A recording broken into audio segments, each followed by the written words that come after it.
So what types of mentors are there, and what roles does a mentor take? That's what we're going to consider in this session. By the end of this session, you'll be able to identify different types of mentor, analyse the roles that a mentor may take, and evaluate the roles that will be fulfilled by different types of mentors. There are many types of mentor. Kay and Hines identify 8 types.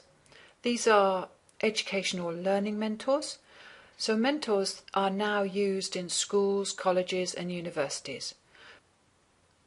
Learning mentors will help students, particularly those who have things that are creating barriers to their learning. Then there's induction mentors. Organisations are now seeing the value of appointing mentors to new members of staff or to those members of staff that are taking on new roles. Then there are training mentors. These mentors are appointed to help people who are undergoing training programs. It could be something like an apprenticeship or maybe a leadership training program. The mentors are there to help the person implement the training and use it in their roles. And similarly, there are professional qualification mentors. This is a mentor that will be someone who helps a person get a professional qualification. Some professional institutes require this, and others will recommend having an experienced, already qualified person to support them. For example, I'm a member of the Chartered Institute of Personnel and Development, and our local branch has a mentoring scheme which puts clients and mentor in touch with each other. Then we have what Kay and Hines define as mainstream mentors. This is the type of mentor that's found in many organisations and is there to support a person at a particular time in their career, perhaps during times of change, or for those who may not have received much formal training.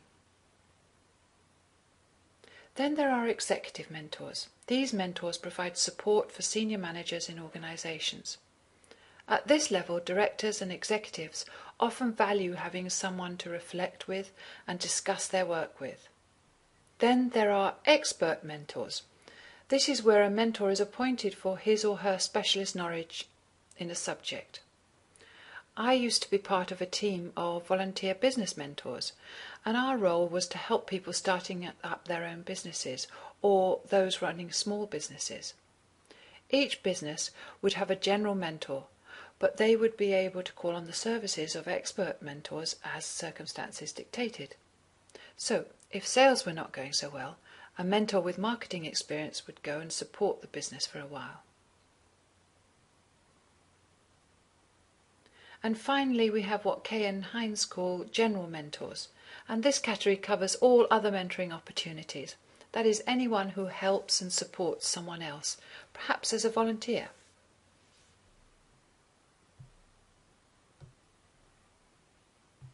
There are also different ways in which mentoring can be carried out. It could be face-to-face, phone, or e-mentoring, or a combination of these depending on needs. For this exercise, write down what you think are the advantages and disadvantages of face-to-face, phone and e-mentoring. Here are some answers that you may have considered. We'll be covering the process in these in much more detail in the next module on mentoring processes. It seems to me that maybe a combination of all of these provides the ultimate blended learning. So let's go on to think about roles in mentoring. Mentoring has a broad scope in the ways that it can help people, and because of that a mentor takes on many roles. Peg has identified these. Firstly, there is being a model, someone that the client admires and wishes to emulate because of the way in which they conduct themselves. Much learning comes from this, although it may be that the client is unaware of this aspect. It is a covert way of learning, and all the more powerful because of that. Then there is teacher. Peg suggests that great teachers inspire people, provide ways of implementing learning, and helping the person integrate the learning into their everyday lives. Advisor is a role that means that a mentor may, on some occasions, give expert advice on a particular area that the client wants help with. This was the example I used about my experiences in mentoring startup businesses. It's important to realize when mentoring that this is an occasional role, and that the majority of the role is to ask questions to help the client work things out for themselves. The role of coach is one of asking powerful questions to help someone work out answers for themselves, and in particular in relation to achieving goals and handling barriers to performance. Counsellor is a role that will help people with what are commonly thought of as deeper issues.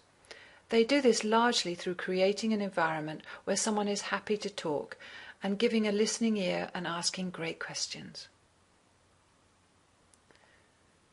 A buddy is someone who introduces someone to the organisation and/or the job and supports them in that way.